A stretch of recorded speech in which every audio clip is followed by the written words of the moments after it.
We are now approaching the end of the 2024 college football regular season, and we're getting a pretty good idea if teams made good investments into transfers. There have been some teams like Indiana who have flipped their entire roster through the portal, and there have been others who paid a ton of money and they haven't exactly gotten what they wanted. In today's video, I want to take a look at the top 10 transfers in the 2024 transfer portal class and take a look at how they are doing so far. Did they deserve to be ranked in the top 10? Have they been good or bad? And what does the future look like for each and every one of those guys? I'll be using 24/7 Sports composite rankings for that. But before we go ahead and get started, if you're a big fan of college football, be sure to subscribe to the channel, leave a like if you didn't support today's video, and let me know what player, team, topic, or situation I can cover next. Now let's get started and take a look at the top 10 transfer portal recruits and see how they are doing so far. Okay, so for the sake of actually having a more interesting video, we're not going to talk about Dante Moore or Julian Sayin.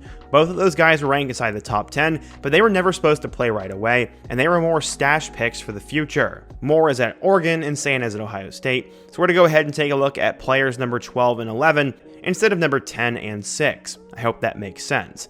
So at number 12, we have Nylon Green. Green has had a very interesting history, as coming out of high school, he was a huge deal. According to 24/7 Sports, he was a 5-star recruit and the number 19 player in his class, and he came out of Newton High School, which is located in Covington, Georgia. Unfortunately, Green has not been able to really live up to the hype, as while he was a huge deal coming out of high school, he did get in trouble early on while he was at Georgia. He never ended up really doing much while he was in a Georgia uniform either, as in 2021, he registered 2 total tackles. In 2022, he registered 4 total tackles with his first pass deflection. In 2023, he registered 7 tackles. In his 3 years at Georgia, he basically did nothing, so he decided to enter the transfer portal and followed a mass exodus of players that went from Georgia to Purdue for some unknown reason. He was the number 12 overall player in the transfer portal, and so far this year with the Boilermakers, Green has ended up having his best season yet, but he's only appeared in 4 games. He's registered 17 total tackles, with 1 sack and 4 pass deflections. He actually had a really good game against Illinois in which he had a fumble, 3 pass deflections, and a sack. And based on my research, it looks like Green is currently battling some sort of injury. But still, I can't necessarily say it's worth the investment, as while he has been solid in the 4 games he's played in, he still hasn't really done a whole lot. And we'll see what he can do in year 5 next year in West Lafayette, if he does in fact decide to stick around. The next guy we're to talk about is Kaden Green. As a Mizzou fan, I know all about Kaden Green. Coming out of Lee Summit North High School, he was a huge recruit that the Missouri Tigers tried to get for a couple of years. Unfortunately for Mizzou fans, he would decide to go to Oklahoma out of high school, and he was listed as a top 100 recruit and the number 11 offensive tackle in the country. I'm not sure what happened at Oklahoma, but after 5 starts at left guard as a freshman at Oklahoma, he would decide to enter the transfer portal, and then he decided to return back to Missouri. Mizzou and Oklahoma fans got into a lot of behind-the-scenes beef over this, and he joined his former teammates Armand Menbo and Williams Winery. Green immediately was plugged in on the offensive line, and while he was told to move positions, so far in my eyes he's been pretty good. Has he been an All-American? No. Has he had some struggles? Sure. But he's a true sophomore, he's on the offensive line, and he's going to continue to develop and get better, and I think he'll shoot off to the NFL after the 2025 season, and so far I think he is worth being the number 11 transfer in the country. At number 9, we have the number 1 running back in the 2024 transfer portal, Quinshon Judkins.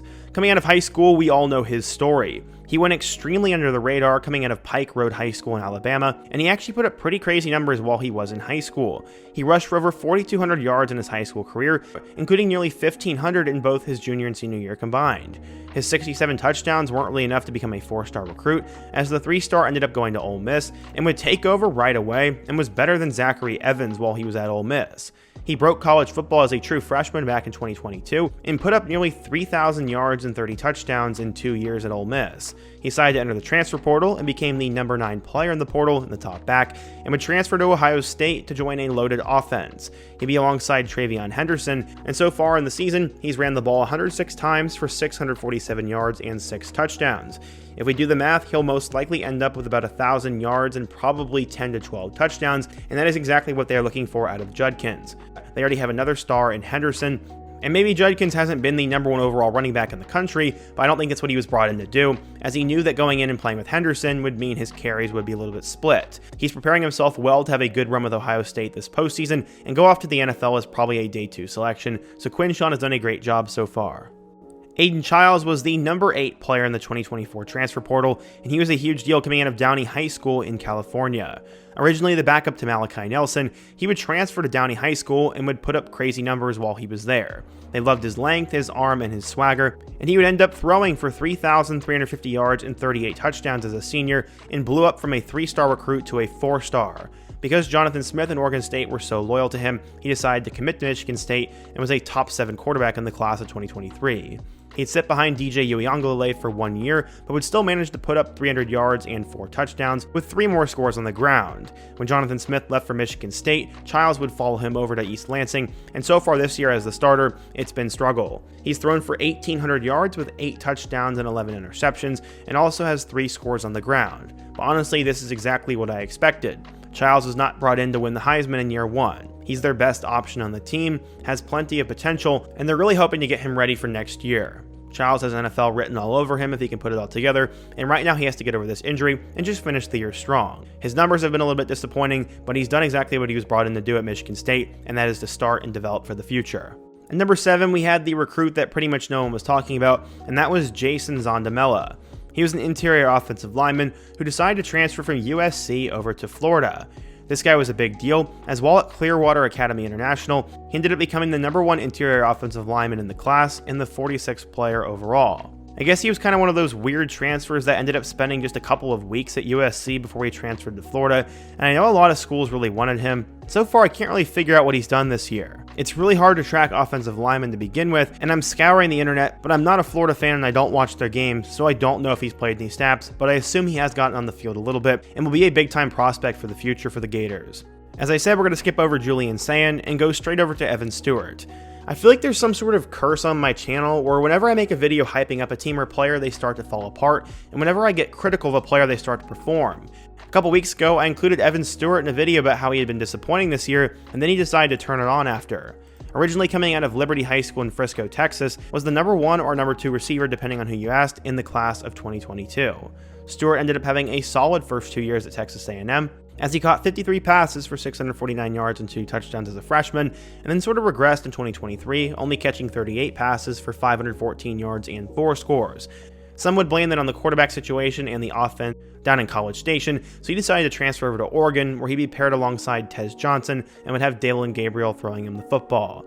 So far this year, Stewart has caught 37 passes for 517 yards and 5 touchdowns. His best game would come against number 2 Ohio State, in which he caught 7 passes for 149 yards and a touchdown. He also had 5 catches for 112 yards and a touchdown against Boise State. And Evan Stewart is slowly starting to figure things out, and he's probably playing himself back into the NFL draft discussion. Right now he's probably a day 2 selection, but he should finish somewhere around 800 yards and probably 8 to 10 touchdowns, which would be good enough to get him drafted in my eyes based on his athletic potential and future. I wouldn't say that Stewart has lived up to the hype, but I wouldn't say he's been a bust either, and we're sort of still at wait and see with him for right now. At number 4, we have the top wide receiver in the 2024 portal, and that is Isaiah Bond. Coming out of Buford High School in Georgia, Bond became a pretty big recruit and would eventually choose Alabama over both Florida and Georgia. He was listed as a top 50 recruit and the number 2 athlete in the class of 2022. Bond would eventually get some snaps as a true freshman, catching 17 passes for 220 yards and a touchdown. 2023 would be his breakout season, in which he caught 48 passes for 668 yards and 4 touchdowns, and most notably had that crazy Hail Mary type catch against Auburn, which got them to the SEC Championship and eventually the playoff. Would sense that he needed to go somewhere else, and once Nick Saban retired, he entered the portal and went over to Texas, where he tried to become the number 1 option to replace A.D. Mitchell and Xavier Worthy. So far in 2024, Bond has caught 26 passes for 435 yards and 5 touchdowns. To be quite honest, it has been a little bit disappointing, as he's only caught over 5 passes twice against poor competition, and just really hasn't been able to have many breakthrough games. He has 1 game of over 100 yards and 2 touchdowns against UTSA, and while he has scored touchdowns in back-to-back weeks against Georgia and Florida, he is not seemingly living up to that insane hype he had, and while some still consider him a first-round pick, I'd say he's been rather disappointing for being the number 4 overall transfer, but again, like Evan Stewart, he hasn't exactly been a bust either. Being the number 1 overall recruit in the country is not easy, and Walter Nolan, coming out of Powell High School in Tennessee, has had high expectations on him for quite some time now. As a senior, Nolan had 93 tackles, 33 TFLs, 17 sacks, and 6 forced fumbles, which made him the top dog in the country. Nolan was number 1 in the class of 2022 and went over to Texas A&M, where in his first 2 years was somewhat underwhelming. He was an interior offensive lineman, but he combined for about 60 tackles with 1 pass deflection and 5 sacks, and became the number 3 overall transfer in 2024, going over to Ole Miss.